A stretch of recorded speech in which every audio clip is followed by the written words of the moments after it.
मैं एनसीपी का national media coordinator professor नवीन कुमार बोल रहा हूं।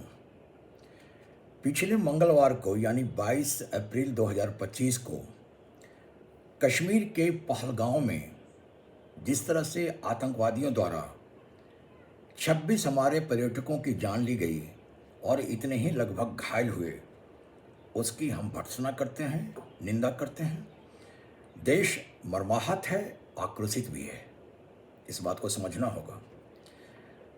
इस घटना के पहले यानी 2019 में पुलवामा में भी हमला हुआ था। उससे कहीं बड़ी घटना ये पहलगांव में हो गई। ठीक है, 18 मई 2024 को 2 आतंकवादी कार्रवाई हुई थी।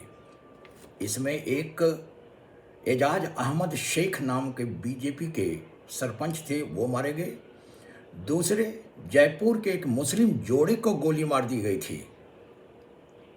यह घटना भारत सरकार की रक्षात्मक और सुरक्षात्मक व्यवस्था को चुनौती देने के लिए दी गई थी।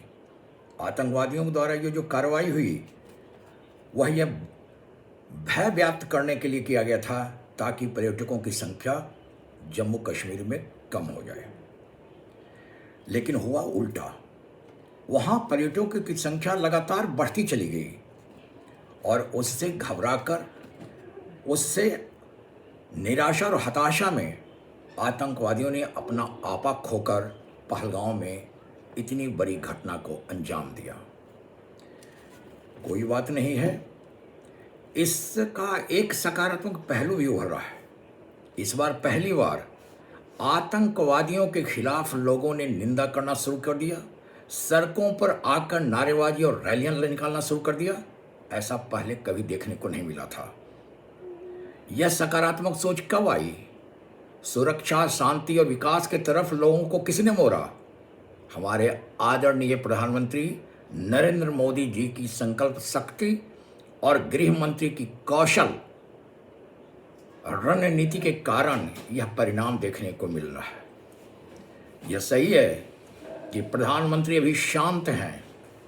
ज्वाला अभी शांत है, कभी भी ज्वालामुखी बनकर फूटेगा। यह देश के अंदर की जनता को भी पता है, देश के बाहर की जनता भी इसी रूप में देख रही है। लेकिन हम देशवासियों से अपील करेंगे, सरकार इस तरह का कोई फैसला जल्दीबाजी में ना ले। जल्दीबाजी में अगर फैसला लिया गया तो निश्चित रूप से नुकसान हमारे देश को ज़्यादा होने वाला है।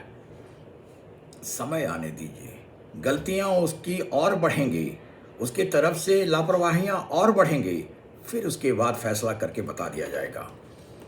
यह सरकार के जो स्वाभिमान को चोट पहुंचा है, देश के स्वाभिमान को चोट पहुंचा है, आहत हुआ है, उस पर प्रधानमंत्री ने बिहार के एक जनसभा में अपने अंदर की भावना और आक्रोश को किस में व्यक्त किया है, वह क्लास 1 है। उससे देश और विदेश में एक तरह से डर समा गया है कि अगर होगा तो करारा जवाब दिया जा रहा है। तैयारी अंदर से चल रही है। सरकार अब इस जनभावना और जन आक्रोश को मजबूती प्रदान करे, मेरा यह आग्रह है। यह बहुत दिनों के बाद ऐसा मौका मिला है कि जनता को और भी सहूलियतें दी जाए, सुरक्षा के लिए और भी तरीके बताए जाएं, ताकि आतंकवाद के खिलाफ लड़ाई बहुत ही प्रभावी ढंग से लड़ सके, मजबूती से लड़ सके, जो आज देखने को मिल रहा है। पहली बार यह दो धर्मों के बीच में लड़ाई नहीं छिड़ी है। यह आतंकवादियों और सरकार के बीच में आमने सामने लड़ाई ठन गई है। अब सरकार को देखना है कि कितनी बेरहमी से उसको कुचलती है।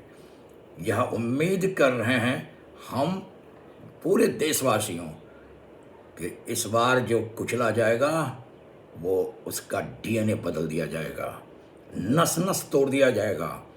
आतंकवादियों को ऐसी सबक दी जाएगी कि उसके 10 पुश्तों तक याद लोग रखेंगे। हाँ, यह सच है। मैं आपसे और देश के सरकार से भी अपील करना चाहूँगा कि उस तरह की हरकत ना करेंगे जो इजराइल ने हमास को ख़त्म करने के लिए किया। लगा कि मैच 2-4 दिनों में ख़त्म हो जाएगा, लेकिन लड़ाई अभी तक जारी है। यूक्रेन को समाप्त करने के लिए रसिया ने जो अटैक किया, उस तरह की हलचल हम लोग को नहीं करनी होगी। लगा कि यूक्रेन एक छोटा सा देश है, 2-4 दिनों में मैच समाप्त हो जाएगा, लड़ाई रूस जीत जाएगी। लड़ाई अब तक जारी है। उससे समय की बर्बादी होती है, शक्ति और अर्थ की भी बर्बादी होती है। मुझे पूरा भरोसा है कि प्रधानमंत्री और गृह मंत्री सांप भी मारेंगे और लाठी भी नहीं टूटेगा। इसी आशा के साथ जय हिंद, धन्यवाद।